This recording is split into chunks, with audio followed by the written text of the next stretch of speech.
Lalu bagaimana penelusuran kasus ini? Betulkah ada unsur pemaksaan menggunakan hijab di sekolah tersebut? Bergabung Didi Wardaya, Kepala Disdikpora Daerah Istimewa Yogyakarta. Selamat malam Pak Didi.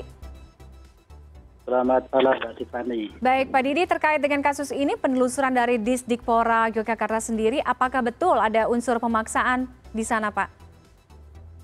Ya, penelusuran terkait dengan hal ini kita berproses, artinya satu persatu akan kita undang, mulai dari kepala sekolah, kemudian guru-guru yang terlibat di dalam proses itu tadi, indikasi pemaksaan itu satu persatu akan kita undang. Nah, kemudian kita juga akan mengundang pihak mungkin dari orang tua ya, maupun psikolog yang mendampingi anak tersebut. Karena kalau untuk mengundang siswa tersebut nampaknya belum memungkinkan ya. Nanti kami akan konsultasi dulu tentunya dengan psikolog pendamping tersebut maupun orang tuanya, Mbak Tiffany. Pak Didi, dari informasi yang didapat oleh Disdikpora Yogyakarta sendiri, peristiwa ini sebenarnya sudah berlangsung berapa lama? Ya, proses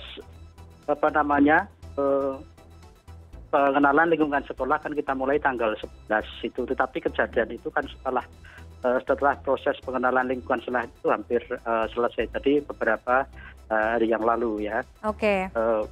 Itu muncul ya. Apakah pernah ada temuan kasus serupa di sekolah tersebut sebelumnya? Sebelumnya selama di dalam catatan kami belum pernah ada temuan terkait dengan pemaksaan mengenakan itu tadi, hijab tadi. Jadi semuanya berlangsung biasa-biasa saja. Nah itu saat ini baru muncul, ini yang pertama kali khususnya untuk di SMA, SMK di daerah Yogyakarta saat ini. Kalau dari informasi yang kita dapatkan, siswa ini merasa sangat terintimidasi dan begitu depresi. Padahal tadi Pak Didi sebelumnya sampaikan kondisi atau kejadian ini baru berlangsung karena setelah masa pengenalan sekolah. Ya. Jadi begini, informasi itu muncul kan beberapa hari yang lalu ya, kemudian kita segera mengklarifikasi pada beberapa pihak dan kebetulan untuk siswa kan belum bisa diklarifikasi, jadi mendampingi yang kita klarifikasi.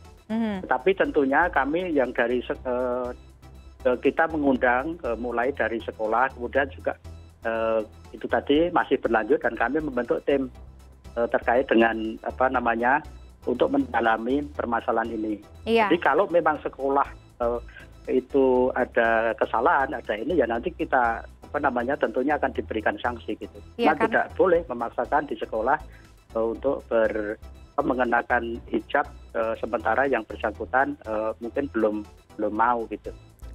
Karena kalau dari kondisi psikologis bahwa siswa tersebut merasa begitu terintimidasi, depresi sehingga harus pindah sekolah, artinya dugaan pemaksaan yang diberikan oleh guru tersebut mungkin saja sudah dilakukan berulang kali atau beberapa kali dan bisa saja ini juga terjadi pada siswa lain begitu Pak Didi? Ya, jadi terkait dengan perpindahan sekolah itu belum. Jadi gini, anak tersebut atau siswa tersebut statusnya tetap masih sebagai siswa di situ. Hanya untuk memberikan rasa nyaman jika misalnya psikolog pendamping atau dari dalam hal ini KPAI juga mendampingi KPAI di kota karena anak tersebut tinggal di wilayah kota. Kita memberikan rekomendasi misalnya anak tersebut tidak memungkinkan untuk kembali sekolah di situ atau kemauan anak, ya kita tentunya dinas akan memfasilitasi. Tapi jika anak tersebut masih ingin sekolah di situ ya harus tetap kita berikan haknya, kemudian ya intimidasi dan segala macam itu harus tidak ada di sekolah tersebut. Itu yang harus dipastikan. Tapi intinya status anak tersebut masih sebagai siswa ya di sekolah ini ya? Iya, masih sebagai siswa. Jadi kita berikan keleluasaan nantinya anak tersebut akan sekolah di mana. Tapi statusnya saat ini masih sebagai siswa di situ. Oke. Jadi bukan berarti anak kemudian dipindahkan, itu tidak ya. Oke, Pak Didi. Tetap kita minta rekomendasi atau komunikasi dengan psikolog, dengan orang tua maupun dengan misalnya dengan KPAI setempat. Iya.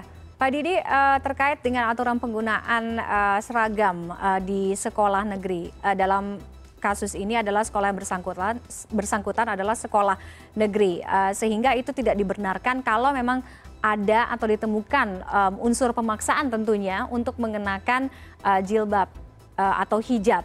Termasuk kita klarifikasi juga apakah betul ada duga informasi penjualan paket hijab atau jilbab di sekolah tersebut? Nah, itu kami temukan memang di sekolah tersebut ternyata memang menjual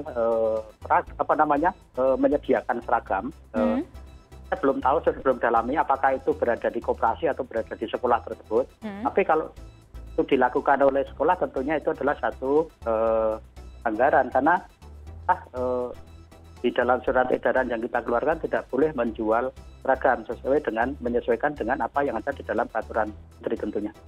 Karena seragam itu pada dasarnya disediakan oleh orang tua siswa. Oke. Seragamnya itu berarti yang masih ditelusuri adalah bukan seragam sesuai dengan aturan seragam di sekolah negeri ya, Pak Didi ya? Terkait dengan seragam, memang di dalam peraturan menteri itu ada seragam muslimah bagi yang mengenakan, tapi yang tidak mengenakan pun sementara masih perkenankan, tetapi dengan seragam reguler pada umumnya yang sesuai dengan ketentuan itu. Baik. Kita akan tunggu bagaimana perkembangan penelusuran kasus ini. Terima kasih Pak Didi Wardaya sudah bergabung dengan CNN pada malam hari ini. Selamat malam, sehat selalu.